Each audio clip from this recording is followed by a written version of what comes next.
meus irmãos, boa noite, que a paz do Mestre Jesus esteja nos nossos corações, nos amparando mais uma vez para esse estudo que nós realizamos toda quinta-feira.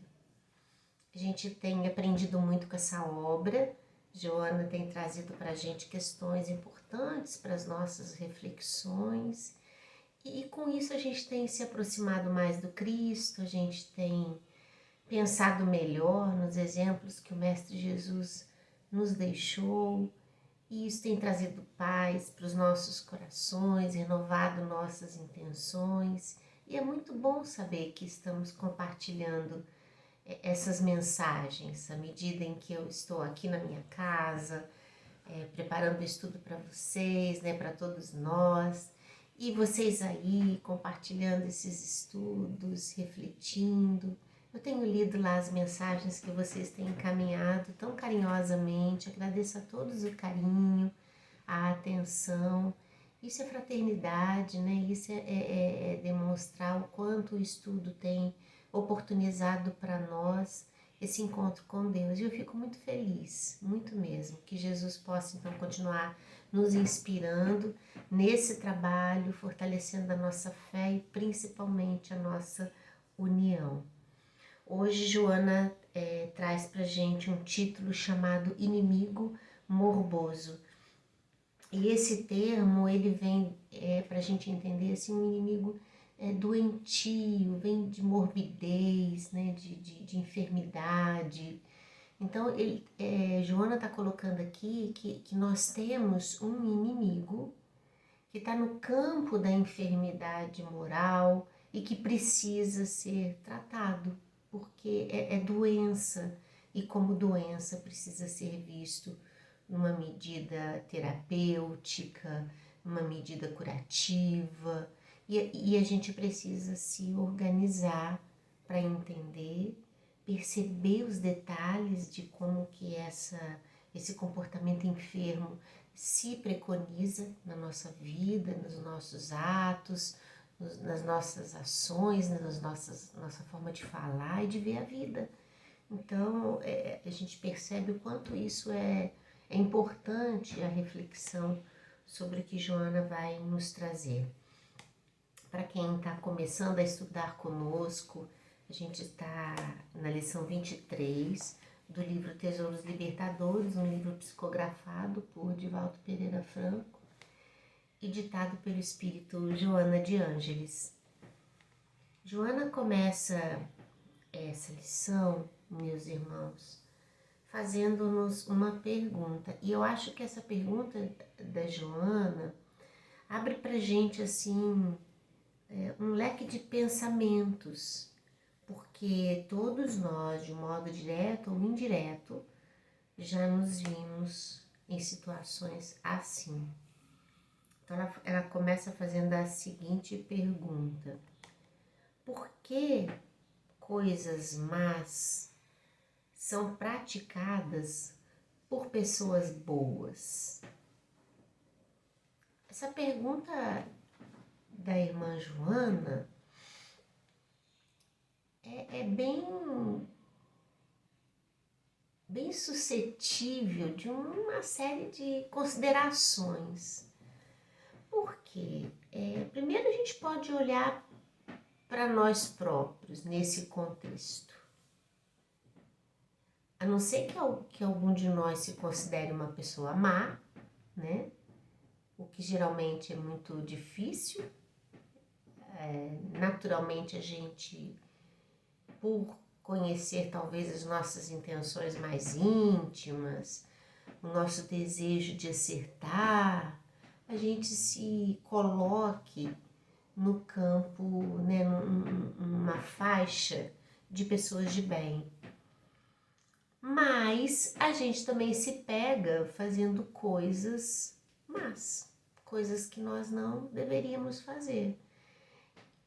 Mesmo que isso esteja no campo do pensamento, das palavras, dos gestos, que não seja assim, uma prática física, uma ação física, mas contra alguém, contra o outro, mas ela pode estar permeando o campo das nossas ideias. Então, por que que isso acontece? Se a gente tira isso do nosso entendimento, do nosso campo de percepção íntimo e coloca isso para outras pessoas, a gente vai perceber que ao longo da nossa vida, muitas pessoas que às vezes eram fonte de inspiração até para gente, pela cultura, pela bondade, pela alegria, pela sensatez, pelo equilíbrio, e que de repente são capazes de cometerem atos dos quais a gente fala assim, que jamais passou pela nossa cabeça que determinada pessoa seria capaz de fazer aquilo, ou de falar aquilo, né? Isso é muito comum. Para vocês terem uma ideia, eu acho que talvez vocês já tenham visto isso, eu nesses anos todos de doutrina espírita, eu já vi muitas pessoas abandonarem a doutrina espírita ou pararem de frequentar a casa espírita, porque num dado momento uma pessoa da casa, né, um trabalhador da casa, cometeu um ato reprovável e aos olhos, né, daquele que julga, daquele que viu. E nesse julgamento, a pessoa se decepcionar tanto, a ponto de desacreditar da doutrina espírita, porque tal ou qual pessoa, trabalhadora da casa, né, ou trabalhador da casa, um orador espírita, alguém para as casas que tem presidente, né, um presidente de casa espírita, alguém cometer um delito muito grave e aos olhos, né, de quem percebeu, e isso servir de desmotivação para a pessoa chegar ao ponto de abandonar e de descrer de tudo que estudou e que viu. A gente precisa pensar sobre essa ótica que Joana traz aqui para nós, porque a vida nossa de espíritos imortais, ela é marcada pela busca incessante do aprimoramento espiritual, que se dá com muita dificuldade. Nenhum de nós consegue a ascensão espiritual da noite para o dia. O processo é longo. O número de falhas que nos marcam a trajetória é muito maior do que a de acertos.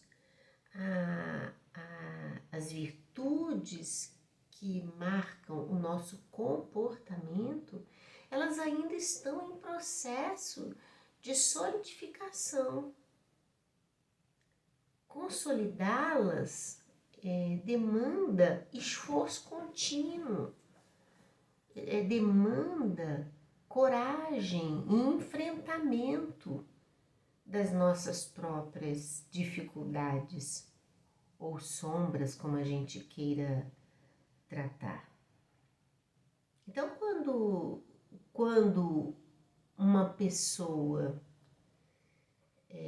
ao perceber no outro um comportamento assim, a ponto de desmotivá-lo com a fé, a gente diz que essas pessoas são pessoas em perigo, porque é dentro da casa espírita, assim como é dentro de qualquer templo religioso, que estarão as pessoas que mais precisam se esforçar para vencer suas más inclinações.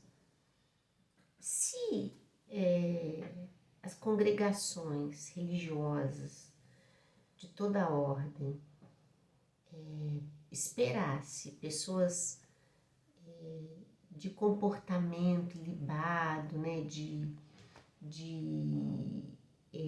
conduta moral 100% exemplar, para que as coisas acontecessem, a gente não teria o funcionamento das diversas atividades de cunho religioso. O que nos caracteriza a ordem das ações e a nossa superioridade é o esforço que a gente faz, que a gente emprega para vencer as nossas más inclinações. Mas todos têm, sem dúvida, sem dúvida. Nenhum de nós deita a cabeça no travesseiro sem se dar conta de que tem muita coisa na gente que precisa ser melhorado, tem muito comportamento nosso que precisa ser modificado, muitas palavras que a gente usa que precisam ser repensadas, substituídas, né? É natural de todos nós. Então, quando se trata de render ao outro uma expectativa, a gente precisa pensar sobre isso, porque do mesmo modo que nós erramos, o outro também erra. E isso tem que estar no campo do entendimento. Agora, se nós somos pessoas tão rígidas com o comportamento, a ponto do comportamento do outro nos afetar dessa forma, a ponto da gente descrever tudo, a gente precisa mudar a nossa referência, com certeza, porque a referência de comportamento no bem e de virtude é Jesus Cristo. Então, Jesus é para nós nosso guia modelo e ele falou para nós: eu sou o caminho, a verdade e a vida, ninguém vai ao Pai senão por mim. Então, na verdade, quando a gente pauta no outro a nível da admiração, a nossa fé, a gente está colocando assim a nossa fé nas mãos de uma pessoa imperfeita, então a gente sabe que está suscetível a fragilidades inúmeras. Então é Jesus nosso guia modelo. Essa é uma forma da gente não errar nas considerações acerca da fé e de não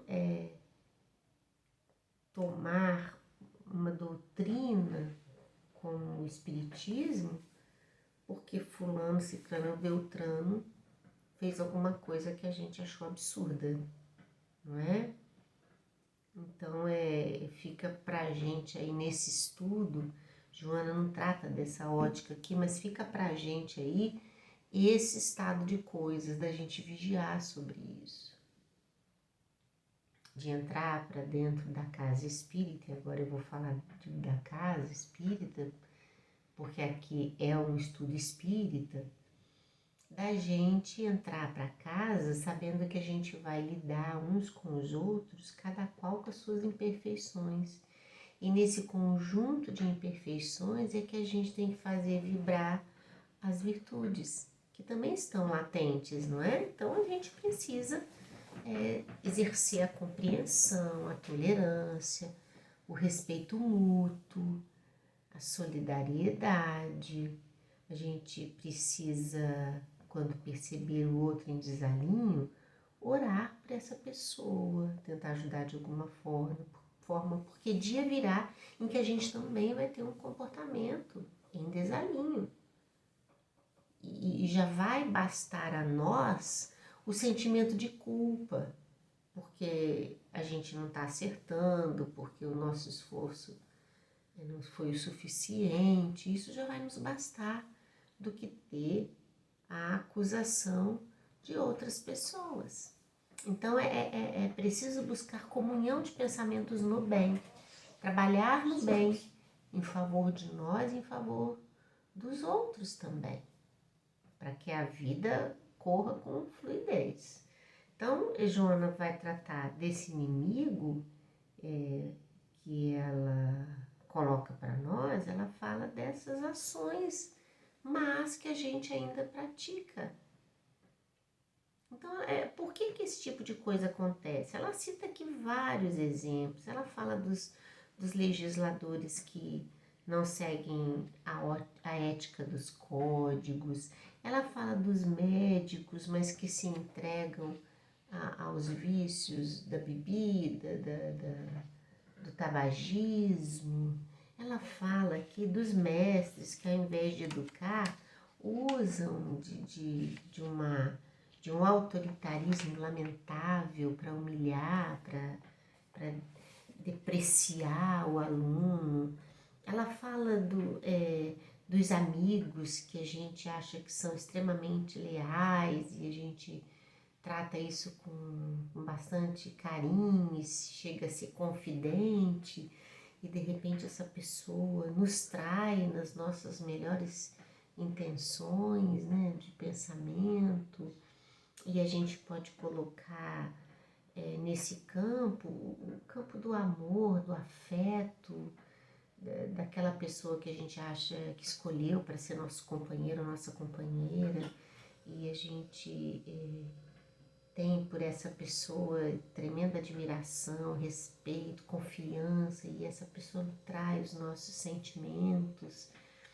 A Joana está dizendo isso porque de um modo ou de outro, a gente sempre vai ser ferido por alguém próximo, porque todos nós somos imperfeitos, então ao mesmo tempo que a gente se fere, a gente acaba ferindo os outros também. Nessa dinâmica da vida, das relações, a gente necessita olhar com mais condescendência o aspecto do comportamento do outro.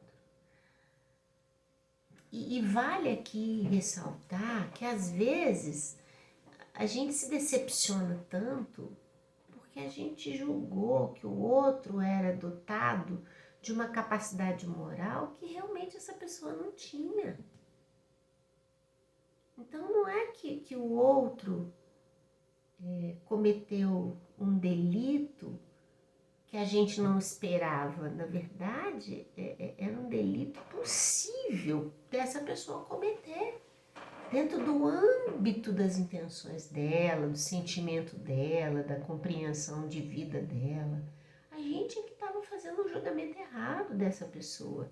A gente é que estava depositando sobre os ombros dela uma responsabilidade de ser perfeitinho, e ela ainda não é. Então, como conviver num quadro desse sem olhar para isso com um olhar mais despido de intenções mesquinhas ou de avaliações prematuras. A gente precisa, de certo modo, criar forças de amadurecimento, de entender que a vida nos é dada para o convívio com as pessoas, num campo de necessidade profunda, e que cabe a nós compartilhar de toda a convivência com tudo que ela pode nos oferecer, mas sabendo que em momentos e outros isso pode se abalar por uma atitude do outro que vinha nos ferir, que a gente não concorda, ou que a gente não esperava. Isso é do processo, porque as pessoas não são iguais. Veja bem, a gente querer que o outro haja como a gente acha que é certo, só se o outro fosse igualzinho a gente. Aí ele teria o mesmo comportamento que a gente acha que é certo. E as coisas não são assim, não existe sequer um ser igual ao outro. Então, a outra pessoa ela vai ter reações compatíveis com as vivências que ela teve, com as experiências que ela passou, com o que ela acredita, com o que ela ama. como que ela busca. E a gente também. Então, a gente vai se decepcionar sempre quando a gente esperar do outro aquele comportamento que a gente acha que é o que é certo. Não é assim. E se a gente continuar assim, vai ser decepção atrás de decepção. Então, é preciso refletir. Então, ela vem e coloca isso. Que ela fala pra gente aqui que são muito esses fenômenos psicológicos que acontecem das ações da pessoa, que você fala assim, nossa, mas como é que pode isso? Parece que dá uma sensação de descrença. Atualmente a gente vive muito isso no campo político, porque a gente pensa assim, nossa, mas a pessoa tá lá, é um deputado, é um presidente da república, é um vereador, é um prefeito, né? É alguém que está ali representando a vontade do povo, que escolheu, que deu a ele voz para que ele pudesse representar a nossa nação, o estado, o município, né? Ou mesmo alguém que está à frente de uma ONG, alguma coisa dessa, você fala assim, nossa, mas a gente queria tanto, né, que esse grupo nos representasse, que agisse honestamente, que tivesse atitudes condizentes com o cargo. E aí a gente fica ouvindo tanta notícia, a gente fica ouvindo tanta coisa que você fala assim, nossa, isso me incomoda, eu nem acredito mais, para mim tanto faz como tanto fez, né? Se para esse grupo de políticos, né? Parece que só gente ruim entra ali para trabalhar. E a gente precisa entender que tudo está dentro de um processo de construção. Mas que se alguém que é de um comportamento, se alguém assume uma posição de destaque na política e essa pessoa é portadora de atitudes erradas, né, anticristãs até, a gente tem que entender a nossa parcela de culpa, porque somos nós que damos a essas pessoas, a oportunidade de assumirem os cargos que assumem. Então a gente pode falar assim, mas eu acreditei muito, achei que essa pessoa ia fazer o bem, achei que essa pessoa ia fazer direitinho, e tudo bem. Se foi esse o motivo que nos fez votar em A, B ou C, né, então tá correto, é isso mesmo, a gente tem que olhar a carreira, né, aquilo que a gente, não é pessoa que a gente convive todo dia, então a gente tem que saber notícias dessas pessoas. O que marca a trajetória dessas pessoas como cidadão? Porque de um cidadão comum, ele vira um representante do povo, seja lá na função que tiver. Então, a gente precisa conhecer um pouco da história dessa pessoa. Agora, se essa pessoa tem a vida marcada por comportamentos ruins, e isso é categórico, isso é visto, e a gente ainda assim vota nessas pessoas, então a gente está dando a eles a oportunidade de errar novamente. E a responsabilidade é nossa. Então, a gente precisa pensar nesse julgamento que a gente faz do outro, né? Entender essas coisas. Então, não é se decepcionar com a política, não é ser partidário, não é ficar achando que nada vale, ou ficar colocando eu detesto política, eu não gosto de política, porque a política está envolvida em tudo na vida, né? E é nosso dever como cidadão, como espírita que somos, fazer escolhas conscientes, pautados nisso. Então a gente pode até fazer uma escolha, colocar alguém numa função dessa e depois se decepcionar com o comportamento do outro. Tudo bem, O outro tem o livre-arbítrio de fazer. Fez besteira, então vamos ver para as próximas eleições, né? É essa pessoa que eu vou botar lá de novo. Então a gente precisa pensar nisso, né? Para a gente poder ser honesto. A vida é assim. Mas enfim, isso é para tudo na nossa vida. A gente às vezes coloca no ombro do outro uma característica que o outro não tem. E isso a gente tem que avaliar. Será que eu estou avaliando direito? Então, às vezes a ótica com que eu estou vendo a pessoa é que está errada. As lentes estão sujas, as minhas lentes, né? Preciso limpar para enxergar com nitidez. Enfim, esse é um processo importante. Mas aí Joana vem e fala assim, essas coisas acontecem, ou seja, da pessoa que você fala assim, mas assume uma função importante, né, de um professor, de alguém assim, e você fala, puxa, mas olha como é que é o comportamento dessa pessoa. Aí Joana vem e fala que isto sucede, porém, porque nem todos aqueles que se apresentam como bons os são realmente. Aí você fala, mas como que eu vou então? Se a pessoa veste uma capa de bonzinho e se apresenta para mim como bonzinho, a ponto de eu achar que a pessoa é boa mesmo e ela não é? Como que eu vou lidar com isso? A gente pode se perguntar isso, né? E Joana tá falando aqui, porque geralmente essa pessoa possui um verniz social, né? Como conviver com isso? Convivendo normalmente. Normalmente. Entendendo que as pessoas todas estão em processo de construção do seu melhor. Que as pessoas são passíveis de errar. Isso é do ser humano. Que as pessoas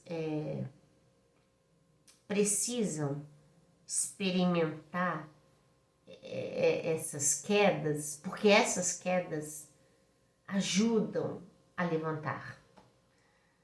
A gente cai e levanta, e isso está no processo de construção da nossa identidade.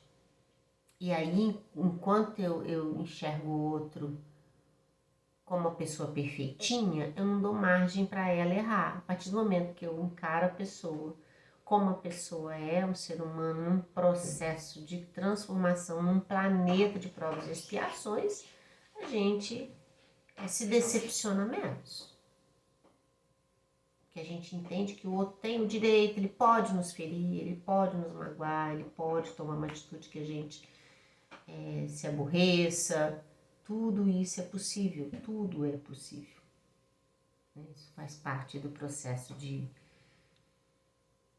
transformação. Joana diz que o ego em predomínio sempre encontra justificativa para explicar e diminuir a gravidade das suas debilidades, que também é uma coisa muito interessante.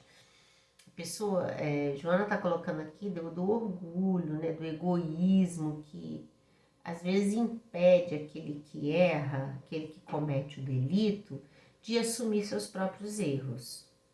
Então, na maioria dos casos, a pessoa coloca-se como vítima de algo que suscitou aquele comportamento indevido.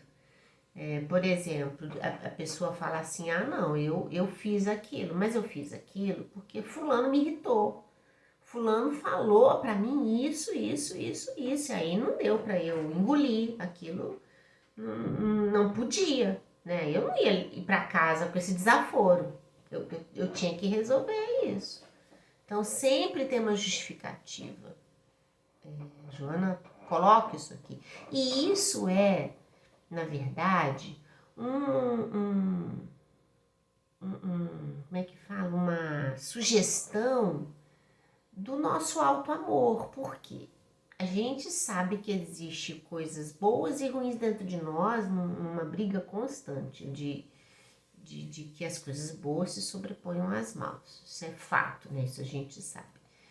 Mas para a gente ainda que já busca acertar, uma atitude cometida, um delito cometido, é para a gente um motivo de muita tristeza.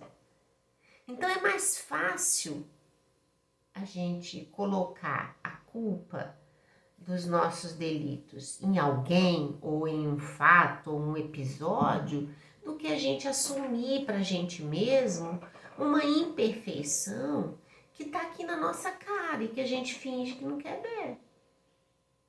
Por vergonha, por medo, por insegurança. Então a gente, por um senso de perfeccionismo. Então é mais fácil colocar a culpa no outro do mal cometido. E na verdade a gente precisa entender que a vida pede de nós o enfrentamento das nossas imperfeições. Tem uma fábula interessante que diz que um índio avô conversava com um índio neto, e esse índio dizia que existe dentro de todo ser humano 2 lobos, um bom e um mau. E nessa fábula, o índio avô diz pro neto que esses 2 lobos brigam constantemente dentro de cada indivíduo. E o índio neto, então pergunta pro avô, mas quem que vence nessa batalha? Ou seja, nessa batalha entre o bem e o mal, entre o lobo bom e o lobo mau, dentro de cada um. E o ancião fala pro neto assim: aquele que você mais alimentar. Olha que interessante, né? Como que essa fábula ela vem nesse momento de um texto desse fazer a gente entender como que isso funciona. Porque nós estamos num processo de transição daquilo que a gente veio arregimentando das nossas vivências, e foi isso que Joana trabalhou na lição passada, quando ela falou de experiências.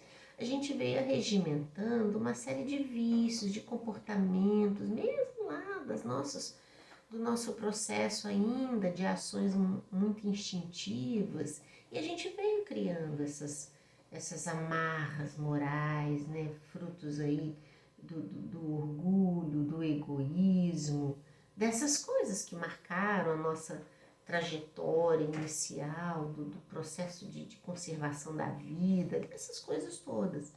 E aí a gente está num processo de transformação dessas tendências inferiores para comportamentos virtuosos. Então, constantemente existe uma luta interior dentro de nós entre o bem e o mal. Mas como o índio na fábula disse, o que vai vencer dentro de nós? Né? O bem ou o mal? Aquele que a gente mais alimentar. Então, na semana passada, a gente falou sobre isso, que não bastava a gente conter os maus comportamentos, era importante investir nos bons, porque aí a gente ia sair de um patamar de inferioridade e passar a viver, a respirar, a caminhar, a permutar dentro de um processo vibratório melhor, que daria para a gente sustentação para ações mais positivas. Então, Joana está dizendo disso, né? O ego em predomínio. Olha o que ela está falando. Em predomínio. Né? Encontra justificativa para explicar ou diminuir aquelas coisas que a gente faz de errado. Então, é essa coisa de não querer reconhecer as nossas faltas, mas elas existem, né? Ela diz o seguinte, olha, a ocorrência dessa enfermidade, né, é resultado das heranças em forma de mazelas, que cada qual conduz como carreiro das reencarnações. Aos impulsos doentios que os visitam, não opõem a coragem moral, a resistência, de modo a superar esse inimigo pertinaz, que lhes reside no inconsciente e periodicamente ressuma na conduta. Trata-se da sombra psicológica que mascara o ser espiritual, que predomina em a condição de ego infeliz. Olha o que ela diz: todos os seres humanos conduzem o anjo e o demônio no seu mundo íntimo. Né? É o mesmo exemplo da fera aqui falado na fábula, narrada ali pelo índio. Veja bem que interessante isso.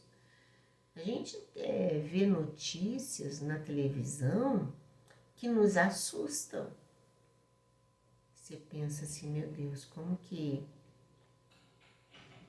tal pessoa cometeu isso, um crime desse, uma violência dessa? Como pode a pessoa, né, inteligente, com saúde, com tudo na vida, como comete uma coisa dessa? Chega a chocar os nossos corações, né? Chega a nos incomodar essas coisas todas. E, na verdade, o que Joana está colocando para nós aqui é que ainda no processo reencarnatório que nós estamos, é muito comum ainda ressurgir, né? Sair de dentro de nós ainda essas marcas dessa herança dos vícios morais aos quais nós nos encaixamos naturalmente ao longo das nossas diversas encarnações. Abafar essas coisas que ressurgem, né, que ressumam da gente, é trabalho difícil e árduo, que exige da gente muita atenção nas ações, busca incessante do trabalho no bem para poder retomar o lado bom que existe em nós, e a verticalização com Deus na oração, porque a gente precisa pedir ajuda para acertar mais do que errar.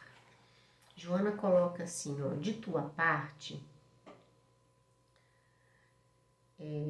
evita acusar, responsabilizar o teu próximo quando cometas erros ou te enredes em comportamento execrandos, ou seja, ruins, né? Delituosos. Ela diz assim: o esforço que se deve empreender diz respeito à mudança de paisagem interna, ao ensejar a liberação da angelitude adormecida, em detrimento do recrudescer das paixões demoníacas em vigorosa interferência.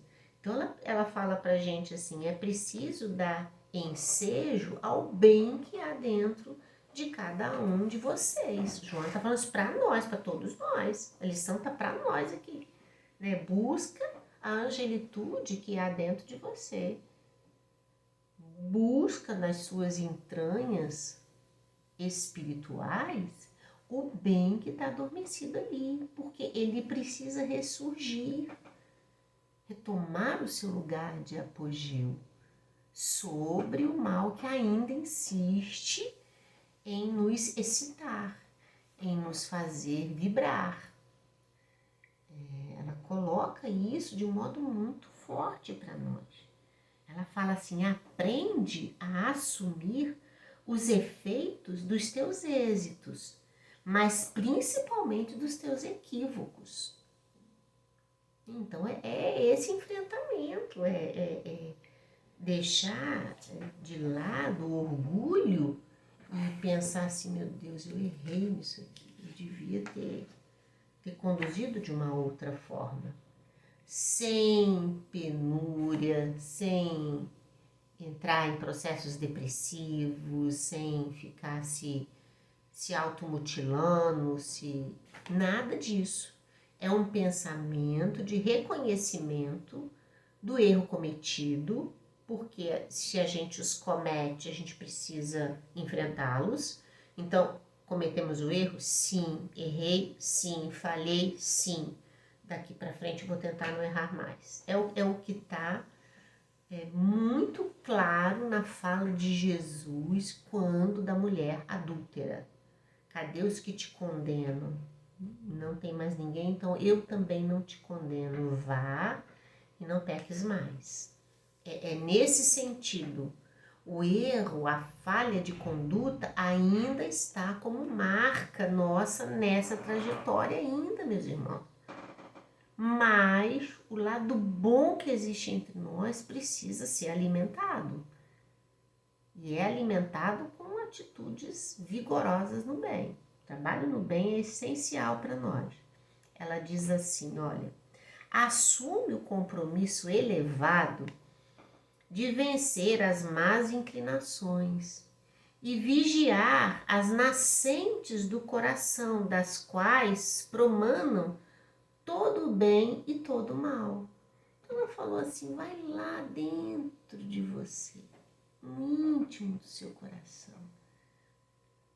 Pense no que você pensa, pense no que você fala, pense naquilo que você quer fazer, pondera, reflita, reconstrua, desconstrua, revigora, renova, tudo com base na transposição do vício que ainda nos marca as intenções para as virtudes que a gente deve buscar viver e sentir. Ela diz assim, o teu inimigo básico não é aquele que te combate ou te persegue, que te detesta ou te calunia. Antes, encontra-se oculto, ele está dizendo. Ela está falando, não é nada dessas coisas.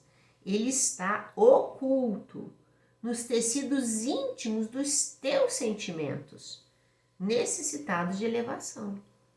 Então, os nossos sentimentos precisam se elevar. Precisa reacender vigorosamente no bem e tendo Jesus como modelo. É Jesus nosso guia e modelo. Ela diz assim, Jesus asseverou que o reino de Deus está dentro da criatura, aguardando a liberação das heranças primitivas do processo de evolução.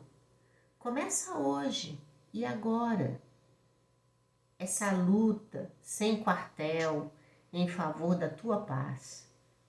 Dilui as couraças do inimigo interno, sob as quais se esconde, e abraça a liberdade de consciência, para então seres felizes.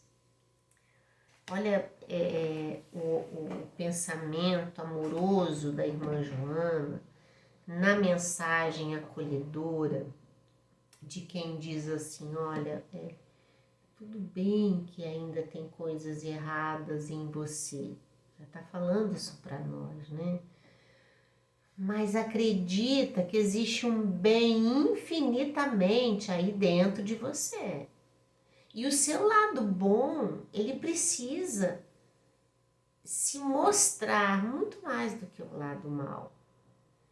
E a gente só vai conseguir isso enfrentando as nossas limitações, reconhecendo as nossas dificuldades, se esforçando por acertar, agradecendo a Deus a cada dádiva recebida, a cada momento que a gente conseguiu acertar e pedindo forças para continuar sempre, cada vez e mais, fazendo todo o bem que a gente possa fazer. O mundo, meus irmãos, está carente de boas ações, está carente de mensagens acolhedoras, está carente do afeto, da fraternidade, da solidariedade, do olhar amigo, daquele que consegue ouvir o outro, daquele que consegue ajudar a secar a lágrima de alguém, daquele que consegue levar uma esperança, que cede um alimento para quem está com fome no corpo, mas também para quem está com fome na alma. São muitas as oportunidades do trabalho com Jesus, por Jesus, mas principalmente em favor de nós próprios. Que Deus possa abençoar vocês, que vocês tenham uma semana linda, de muita alegria, de muita paz. Vamos trabalhar dentro de nós, porque só nós podemos fazer esse caminho de encontrar dentro de nós as forças que precisamos. Muita paz, alegria para todos vocês. Até semana que vem, se Deus quiser.